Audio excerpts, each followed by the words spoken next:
Ladies and gentlemen, children of all ages, step right up. You're about to experience the most spectacular, sensational show in the whole wide world. 3 rings, brimming with exciting entertainment, non-stop thrills, and fabulous feats. Feast your eyes on the fearless lion tamer, the amazing acrobats on the flying trapeze, and the death-defying daredevils as they delight you and stimulate your senses.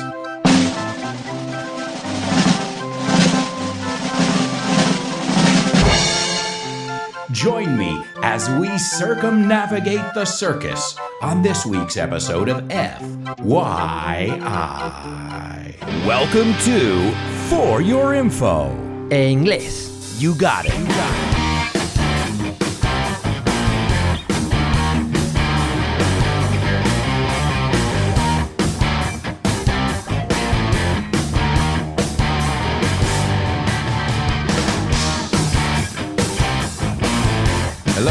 Hello, and welcome to another exciting edition of FYI For Your Inglés.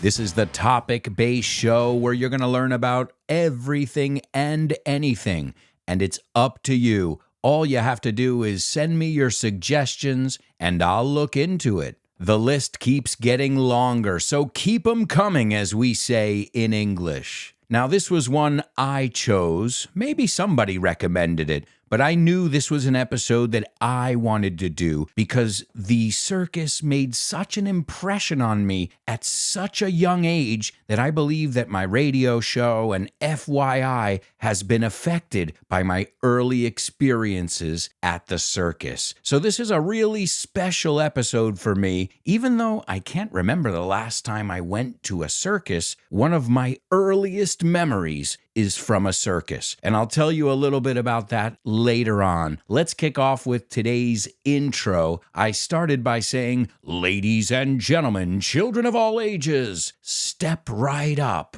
And this is the classic ringleader or the ringmaster at the circus. This is the person who wears the top hat and the tails and really runs the show, the person who's telling you where to look, where to direct your attention. And if you were paying attention, I have a radio show that streams live every day, and at the beginning of the show, you hear, ladies and gentlemen, children of all ages. You know where I got it from now? From the circus, when I was 3 years old, one of my earliest memories. And I incorporated that into my radio show several decades later. Then I said, step right up, and step right up is come closer, come closer. It's something that you'll hear said at a carnival. Step right up, ladies and gentlemen, step right up. Then I said, you're about to experience the most spectacular, sensational show in the whole wide world. In Spanish, you say, El Mundito Mundial or something like this. No, El Mundo Mundial. Well, we say in the whole wide world. Now, it's not easy to say, but we say it pretty often. It's the most spectacular, sensational show in the whole wide world. Or at least that's what they'll have you believe. But something I noticed is the circus is all about exaggeration. It's all about things that are larger than life and taking you away from the doldrums of everyday life and bringing you to a place where all kinds of amazing feats can happen right before your very eyes. See, I told you I'm getting into it. Then I said there were 3 rings brimming with exciting entertainment. And 3 rings, the rings are the 3 different areas of the circus. And if you look at them, they are rings. They're round, like a ring you would wear on your finger. And brimming with is full of.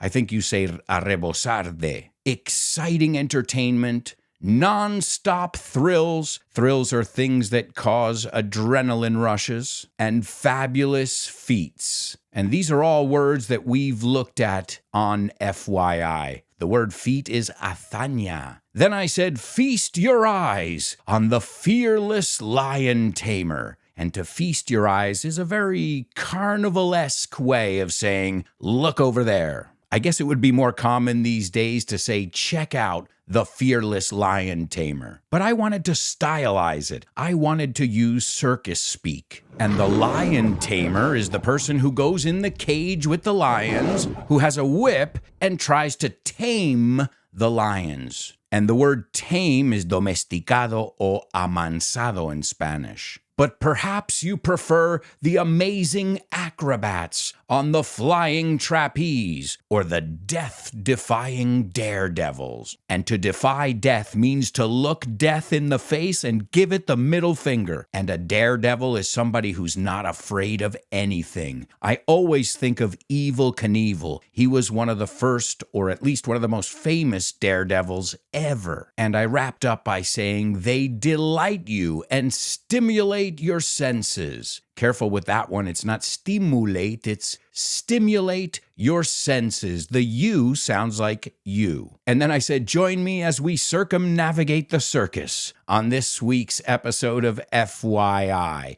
So how about you? Yay or nay? Are you a person who sees yourself going to circuses from time to time? Or it's not your cup of tea? As I said, in my case, I love circuses, but not enough to attend them. I love them because of the impact they've had on my life as an entertainer, as a teacher. I realized the importance of keeping people entertained. And that's why you get FYI and the show with no name in my books. They're a form of edutainment. Oh, and the icing on the cake, as well as being one of my first memories ever, the circus, I remember clearly like it was yesterday. I was with my dad, and he took me to MSG. Yes, MSG is a food additive, but it's also Madison Square Garden. And that was my first time at a circus. That was my first time at a show, period. And it was my first time in New York City. You can just imagine little Alberto's 3-year-old brain going on overload. I think I saw enough stuff that day to last me a lifetime. And it was all so new and fresh and entertaining. And I'm sure many of our circus buffs out there recognize that circus theme music. Here's a trivia question. I mean, I know you all know the do-do-do-do-do-do-do-do-do, but what is the name of the song?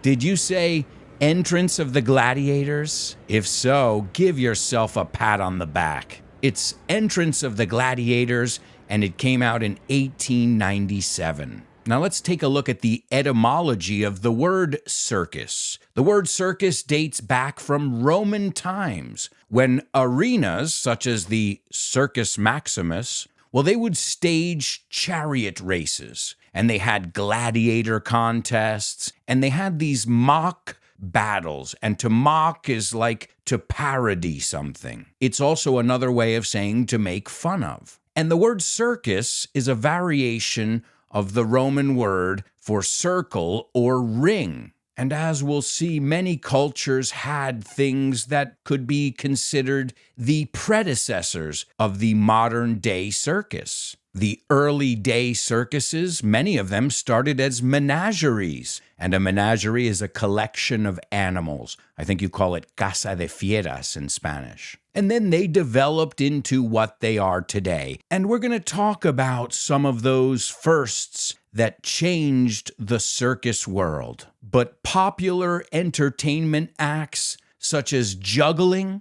they date back to ancient civilizations like the Greek, Roman, Egyptian, Indian, Aztec, and even Polynesian civilizations. And there's even a Chinese circus that dates back to the Qin dynasty, which reigned from 225 to 207 BC.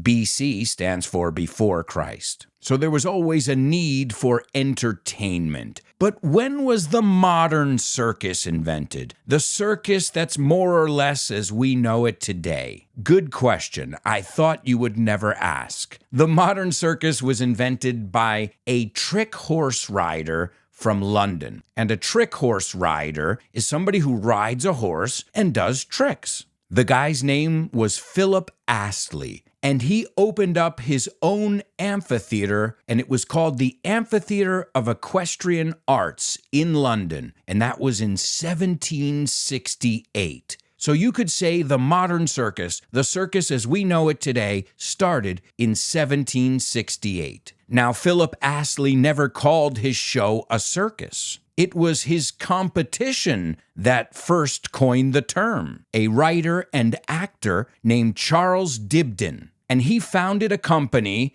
that was called the Royal Circus. And as I said, he formed that company, that competing company, with Astley's direct rival, a guy named Charles Hughes. So the circus, the idea came from Philip Astley. The name came from Charles Hughes and Charles Dibdin, the Charleses. Here's a fun fact. The standard circus ring is still 42 feet in diameter. For my friends in Europe, that's 12.8 meters. The cool thing about that is I said the word still because that is the original size that was established by Philip Astley. And we're going to learn tons of fun facts in the bonus episode. Just a quick reminder, there's a bonus episode every week. You can get 2 episodes of FYI for those of you who are hungry for more. Today we'll look at P.T. Barnum. You're probably familiar with this guy from the movie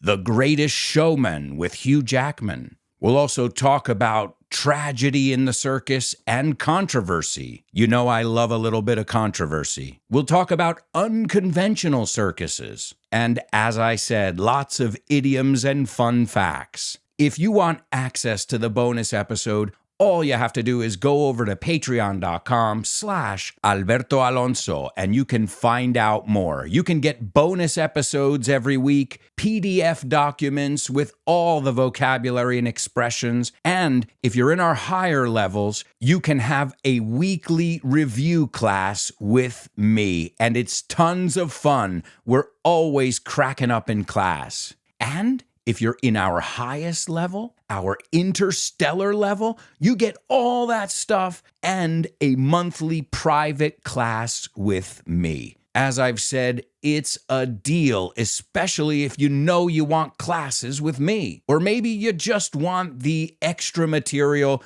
so that you can use it as a study aid and you can follow along. Either way, you've got tons of amazing options in my curious community. You just got to go over to patreon.com/Alberto Alonso. And I'd like to send a shout out to all my patrons, especially my super duper students, Lina, Javier, Paco, Roberto, Jose Maria, Mila, and Alex. And don't forget about my interstellar students, the ones who get a monthly private class with me, Carmen, Isa, Paco, David, and Edgar. If you want more information, go to patreon.com/Alberto Alonso. Now, where were we? Oh, right.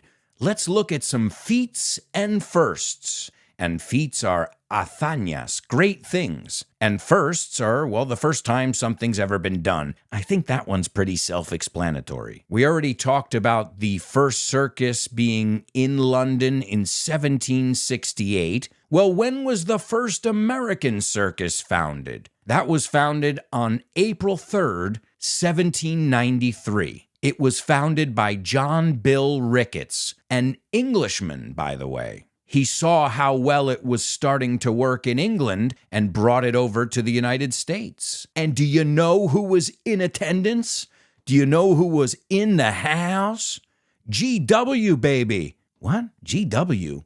George Washington, the original gangster. The OG, as we say. If you're from the old school, we say you're an OG, an original gangster. Another first was by a guy named Joshua Purdy Brown. and he staged the first circus in a tent, or what we call a big top. And that was in the year 1825. So more than 30 years had passed until they put it under a tent. Before that, circuses were performed in buildings or in the open air. And the name I said before, P.T. Barnum. You couldn't talk about circuses without talking about P.T. Barnum.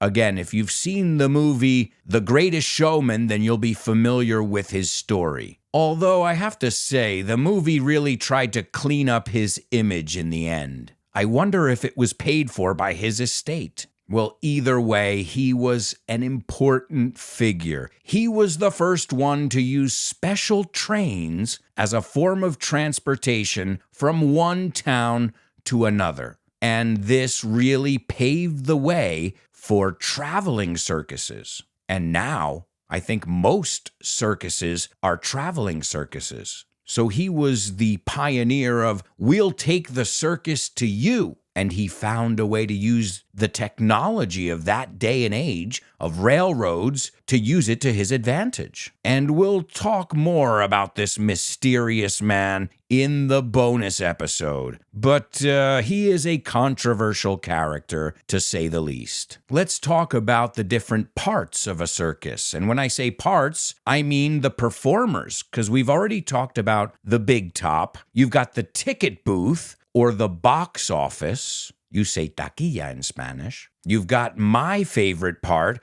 which is the sideshow. And the sideshow is where you can go and see all the freaks. The bearded woman, the tiniest man alive, the pretzel sisters. I guess they were conjoined twins. Well, if you want to see the only full-time permanent sideshow left in the world, you can do that still, and you can do it at Coney Island in New York City. We have an episode on Coney Island, and as I said, it is a quirky place. Just think, it's the only place that still has a freak show, a sideshow. Just think of that character in The Simpsons. Sideshow Bob is his name.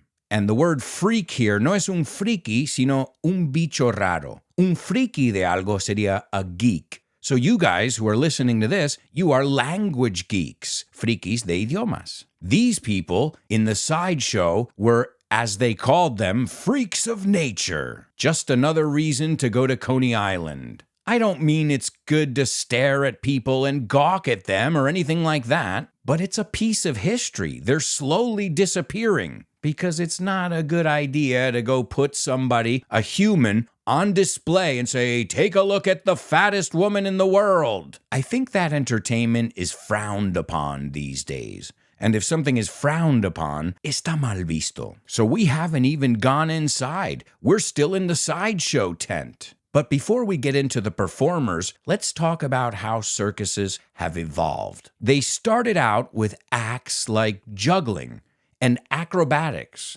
and gradually they evolved into including tricks that were performed by animals, including wild animals. And now, more recently, there's been a trend to go back to circuses being driven by human acts. And we'll talk about the animals and their treatment in the bonus episode. Let's just put it this way, it's going to turn your stomach. Te va a dar náuseas. You can't have a circus without jugglers. And another fun fact, legendary screen actor Cary Grant started his performance career working as an acrobat and a juggler. And if you think about it, the predecessor to Hollywood was vaudeville, which was like songs and performances. So again, there were many predecessors, many different elements that came together to make the circus as we know it today. But I read that a lot of other famous actors got their start there.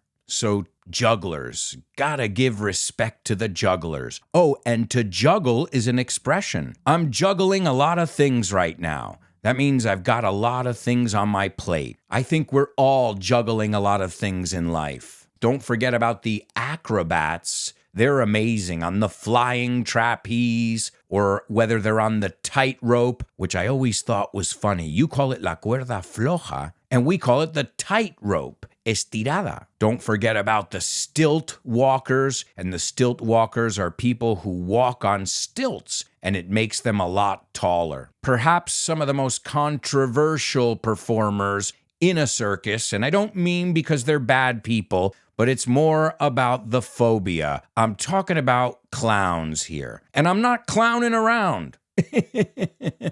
No estoy haciendo el payaso, no estoy de broma. Many people suffer from coulrophobia. This is the fear of clowns. I don't think I suffer from this, but I'm not a huge fan of clowns. But also, you can't have a circus without a clown, can you? Or a car full of clowns. Well, we'll look at some more expressions that have to do with clowns and clowning around in the bonus episode. But it's a highly physical job. They don't use any words, it's all miming, and it has historical roots, cultural roots in the Italian commedia dell'arte. It was a form of pantomime. It was this Italian theater with stock characters. I would say modern sitcoms are based on commedia dell'arte too. You've got the confidant, the bad guy, the handsome one, and every time I think of pantomime, I think of Charlie Chaplin. He was one of the most influential clowns and comedians ever, and he had a sense of humor even when he wasn't on screen. One time, he entered a Charlie Chaplin look-alike contest. The irony? He came in third place. So I guess there was another 2 guys out there that looked more like Charlie Chaplin than he did. Is that even possible? Well, either way, I call that having a sense of humor. And a good one at that. And don't forget about your contortionists, these people who bend in all these weird positions. It's crazy.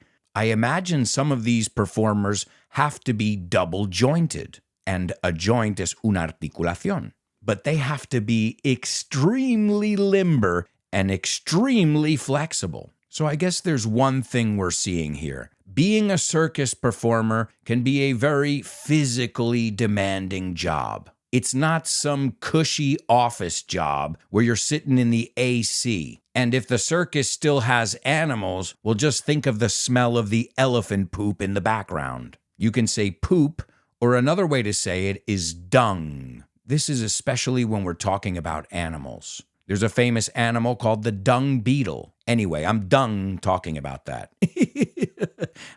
Okay, all right. Moving on. My favorite have always been the daredevils, the ones who fear nothing. They will stand in harm's way and do death-defying acts. I'll never forget the first time I saw a sword swallower. It hurt me to look at him, and I wasn't the one with a sword in my throat. But my favorite daredevils are the ones that go in that globe of death. Those are the motorcycles that go around in this small little globe. Oh man, I remember being amazed by that. It left such an impression on me. And then there was a poor woman standing in the middle. And I remember thinking to myself, I was 3 years old, but I remember thinking to myself, okay, those guys are daring, but the woman is 10 times more daring for standing in there. You've also got unicyclists, magicians. Don't forget about the human cannonball. And it's all led by the ringleader. And we don't only use this word when we talk about circuses. The ringleader is also the leader of an organization. Let me give you an example. Pablo Escobar was the ringleader of the drug operation. And another expression we use is a 3-ring circus. Yeah, you could say, man, this is a circus. But if you want to add emphasis, you would say, this is a 3-ring circus. And the usage is exactly the same as in Spanish there. The same way you would say it's a zoo. Just remember, we don't say tho, we say zoo. But whether you like circuses or not, there's one thing that we can say. Circuses are a great form of entertainment for the whole family. At some point during the show, you will be left in awe, asombrado. And speaking of, I hope you were left in awe in this week's episode of FYI.